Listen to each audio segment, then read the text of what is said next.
This episode of the Skift podcast features a discussion from a recent online Skift event. To join us and learn more about future Skift events, visit live.skift.com. Please welcome the Group CEO for Air France-KLM, Ben Smith, in discussion with Skift Airlines reporter Edward Russell.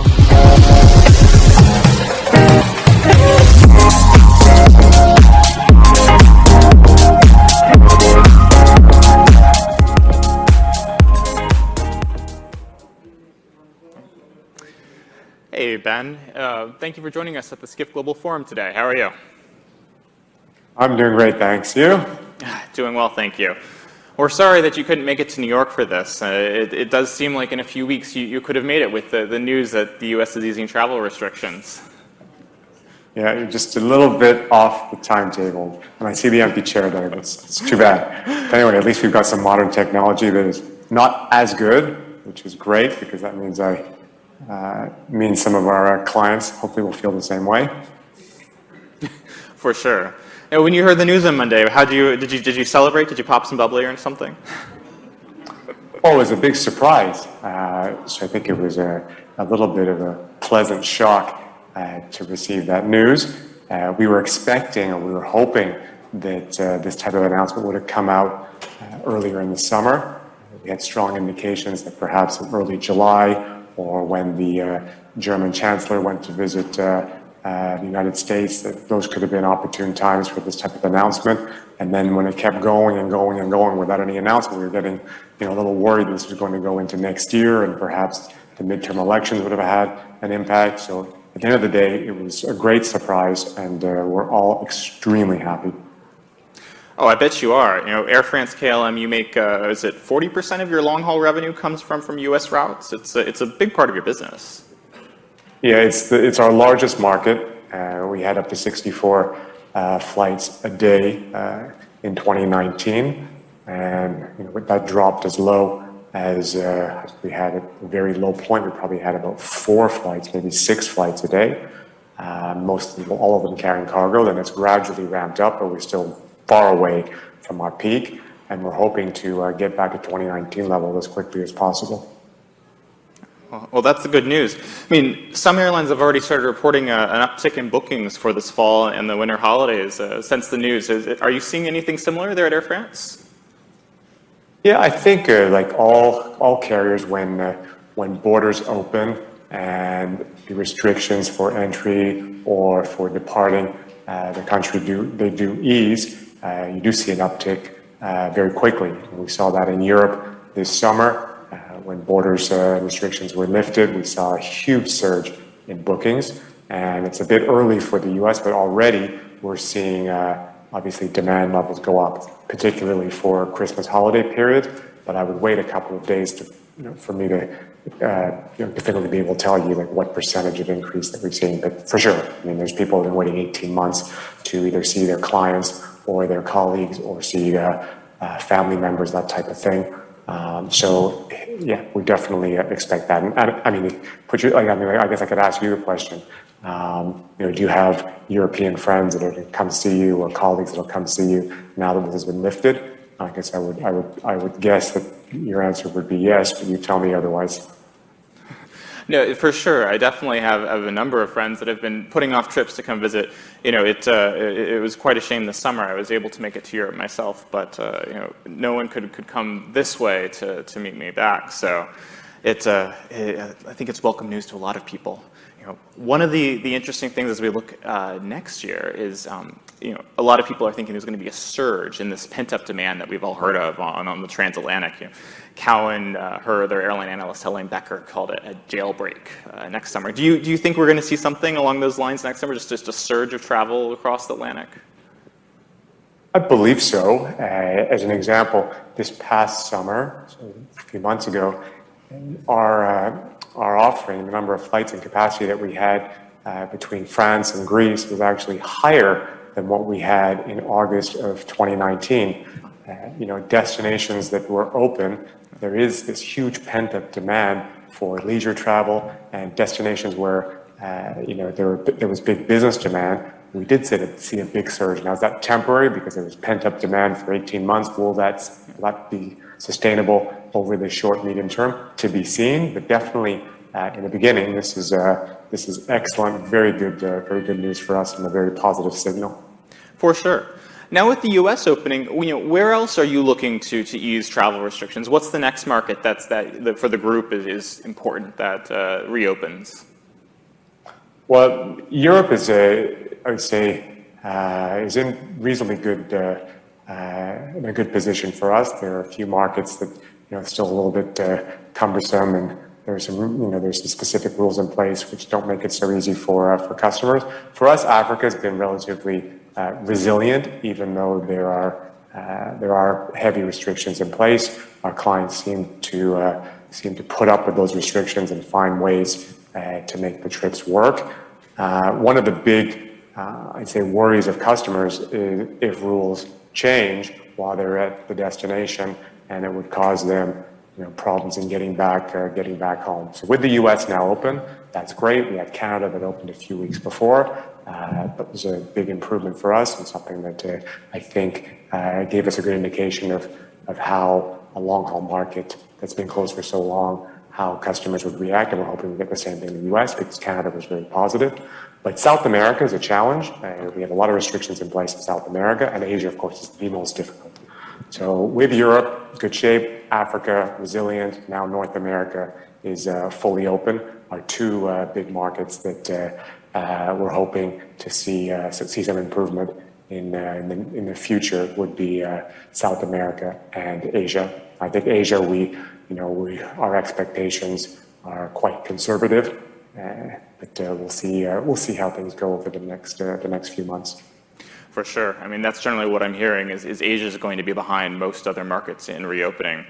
It's just the no COVID policies in many countries is proving. It seems like it's proving difficult to unravel, but we'll have to watch that space. I was just reading a couple of hours ago that one of the Australian ministers in the government made a clear, definitive statement that the Australian borders would be open before the Christmas period at the end of December, very clear. So that's another, I think, big step forward.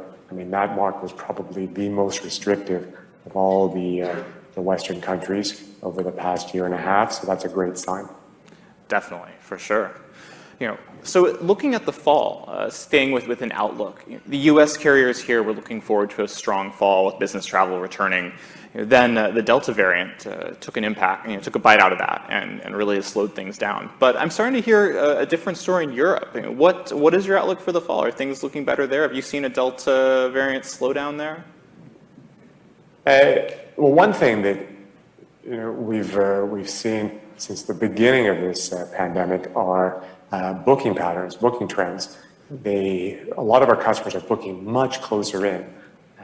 Some markets where we would have had a lot of bookings, say 3, 4, 5 months out, now maybe just a few weeks or a month out. So to give you a view on where we're going to be in November or December, I can't give you the answer with clarity that I would have liked to have given you. We do expect in some markets for there to be a reduction of what we had in the summer because a big portion of our customers were flying for leisure purposes in the summer. And then obviously the U.S. will see a big increase, that's obvious. But business traffic, it's a bit early to see what levels that'll be at. I mean, we are definitely not expecting levels to be at 2019 for Q4. However, we are expecting them to be better than 2020. So, where will the numbers come in between that? I certainly hope they're better than 2020 with all the progress on vaccines and stuff. So with the Delta variant, I think the standard that we're hoping becomes universal is if you are double vaccinated with some type of a vaccine passport that hopefully will become universally recognized, and then in countries that want an extra level of clarity and certainty, perhaps there's a PCR test required as well. If that can be the extent of what's required to enter a country, and that's uniform and universal across the world, that would be great. Keep it simple for everybody. Definitely. So you mentioned vaccines. It's been a popular thing in the media right now to talk about vaccine mandates for companies and even to some degree travelers. What is your view about vaccine mandates for flying, for travel, for your crews? Well, I think where we've seen these mandates come in, look, nobody likes to be mandated to do anything, but these vaccines have proven to obviously offer a lot of protection, a significant amount of protection to this virus, and it's only protection to yourself, but also to people around you. And if you're flying in an enclosed area, despite the fantastic air circulation flows we have in the airplane, I think it gives a lot of people comfort if you've been tested or not tested, but if you have the proof of vaccine you're getting on, it's probably going to be then one of the most safest areas, enclosed areas to be located in. So, our position on mandates, look, it's a controversial one. We don't, I don't think we come out with a unique position in the countries in which we have significant operations, so the Netherlands and in France. We see that in certain countries, some companies, some other airlines have mandated it, but it's not something we're doing at either KLM or at Air France at this moment. Definitely. Now, this is a question that's bugged me as we've been hearing about all these mandates. Do you think there will be any business impact between mandating or not mandating a vaccine for crews? Do you think travelers really care in the end whether there's a mandate in place? I think where we sit today is customers, from what I see and what I hear, is the vaccine passport, if it can be recognized as a universal proof that you are either free of the virus or you have a lot of protection, that gives a lot of people comfort. The fact that you wear a mask on board is an extra level of protection. So the combination of a vaccine and a mask, I think, is great. Or if you've had the virus in the past. But from a mandate perspective, I think people are much more comfortable if the majority, if not all, the people on board have been vaccinated. I mean, that's normal. Definitely. No, it's definitely nice to know when people are vaccinated in the room that you're in. Shifting gears a bit, you kicked off a massive transformation plan for Air France-KLM in 2019. The goal is to streamline operations, the fleet, boost revenues, really a plan for the group going forward. The pandemic, of course, changed that. And I'm curious, how does that plan stand with all of the pandemic changes that have come? I mean, what are you able to do that you weren't able to do before? Well, look, we came up with a comprehensive transformation plan that we presented to financial analysts and our shareholders at the end of 2019. So the bulk of that plan still is our base for the future. What it called for was a refinement of the KLM model, which works extremely well, and that is flowing a big portion of our customers over Amsterdam. So those people flying on the KLM, a disproportionate number of those people are connecting, and KLM and Schiphol were pioneers in international transit business. That model works very well, so that we're going to optimize that. On the Air France side, a lot of complexity. The Air France financial results in the years precedent to 2019 were not great. So this is obviously not sustainable. Fleet was a big part of the reasons. So simplifying the fleet was high on the list. We had a domestic operation which was losing an enormous amount of money. Big reason behind that was the introduction of the high-speed rail system, high-speed rail network in France over the last 40 years. That's basically the number one competitor that Air France has had in that market. And then not always the best balance between connection and local customers flying into and out of Paris. And with such a huge market to and from France, France is the largest inbound market in the world, travel market in the world. And Air France has an opportunity to capture a larger portion of that home market. And in most cases, customers who are connecting over a hub are lower yielding than those who are originating or destined to that city. So we were on the path to better balancing that out with the right type of aircraft, cleaning up our domestic network. And one of the key components of improving the Air France performance was an expansion of our low-cost carrier called Transavia. And prior to the crisis, we had a limit on the number of airplanes that could be flown at Transavia. We negotiated with the Air France pilots to have that limit removed, and then we also were able to negotiate a new contract where Transavia could be used on domestic France. So those are two big wins that release and provide release some restrictions that were very, very onerous and provide a new tool for Air France to turn around the domestic operation. So what Air France is reduce the number of aircraft types, significantly improve the performance on the domestic markets, balance out the flows between origin and destination and connections. And I say the last point is leverage both brands. So the KLM brand is solid. It's 100 years old. We're 101 years old now at KLM. Make sure the KLM brand does evolve to stay relevant in all of our key markets. On the Air France side, the Air France brand is unique. The Paris market is unique. We still have a world-renowned La Première first-class product on Air France, which trickles down into the rest of the product offering, and how to ensure that this unique French offering can be leveraged to differentiate the Air France product from others, and that, I believe, can be done. For sure. It's a massive program that you undertook, and I'm sure that the pandemic has at least helped you take some costs out of the business. You know, one thing you mentioned that really interests me is the main competitor was high-speed rail, and I know that with your sustainability goals, the France sustainable goals has been sort of to replace some short flights with trains. I mean, it sounds like that fits with some of your strategy to take costs out, being able to not have to fly those domestic flights. Is that working? Yeah. Well, we're ahead of the rest of Europe in terms of our commitments to reduce our CO2 emissions. Mm-hmm. So by 2030, we've committed with the bulk, if not all, of the European airlines to reduce our emissions by 50%. This is between now and 2030. Then what we've got in domestic France, we've committed to reducing our CO2 emissions by 50% between now and up to 2024. So that's a big difference between 2024 and 2030 for France domestic.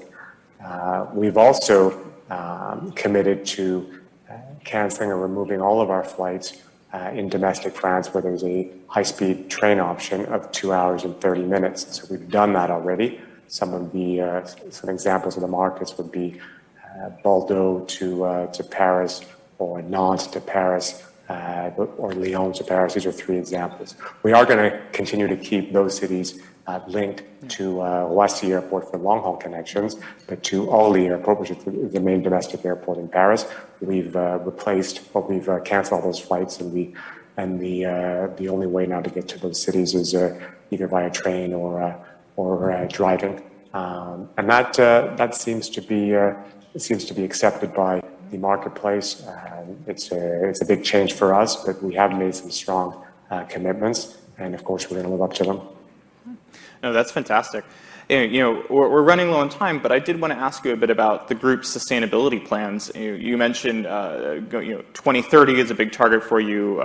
You have net zero emissions by 2050 as a goal, including sustainable aviation fuels, more efficient aircraft, a lot of things. What I was wondering, or you could maybe leave us with, is what is the most interesting part of Air France-KLM's climate goals that you're excited about? Is it electric vertical takeoff and landing aircraft, or sustainable fuels? What excites you? Well, I think all of that. What is totally in our control from an Air France-KLM perspective is the decision on what aircraft we're going to fly, which aircraft we replace, and at what speed. That is under our full control. Sustainable aviation fuels or synthetic fuels, we're supportive of that. We'll do everything we can to be part of the development and the increased use of those types of fuels. But of course, we do not control the production or the investment or the storage of fuels like that. So that's a little bit more difficult for us. And then the technology and the research and development of what you've just described in terms of alternate ways of powering airplanes. Of course, we will support and we'll be part of the development of such new technology. But again, this is not something we fully control. But on the first element which I brought up, which is the new aircraft, we've made significant decisions to invest in new airplanes. So we have almost 100 new airplanes on order, next generation. We have 60 Airbus A220 Series 300 aircraft on order. The first one arrives next week. This is the most technological and environmentally friendly airplane of its size. So it's a huge investment. These airplanes will be used throughout Europe and domestic France, and we'll be receiving the 60 airplanes over a 4-year period. We also ordered 38 Airbus A350-900 airplanes. We've received about 1/3 of those of the order. We'll be receiving the rest of those aircraft by the end of 2025. So another big commitment for our long-haul flights. That is, both those aircraft are on the Air France side. We have exited the Air France A380s as well as the A340s. So we are moving as quickly as we can while being as financially responsible as possible to ensure that we don't put the company into such a difficult position financially that we can't continue. But this is what we have in control. On the KLM side, we've pulled out all of our 747s. They're out, and we're moving toward a 777, 787 only fleet, which will make the KLM fleet probably one of the most efficient in Europe. We have the 787-10. KLM was one of the launch customers for that, and those airplanes are continuing to be delivered. Well, that's really exciting. Especially congratulations on the first A220. That's I've flown it a few times myself, and it's a great plane. But that's a lot of exciting fleet plans. As an av geek, I look forward to seeing some of those planes flying. Well, Ben, I wanted to say thank you so much for joining us today. Unfortunately, our time is up. Hopefully, we can see you this side of the Atlantic very shortly. I imagine you're looking forward to the same as well. Yes, for sure. I look forward to seeing you in person. Great. Thanks, man. Thanks, Ben. Thank you.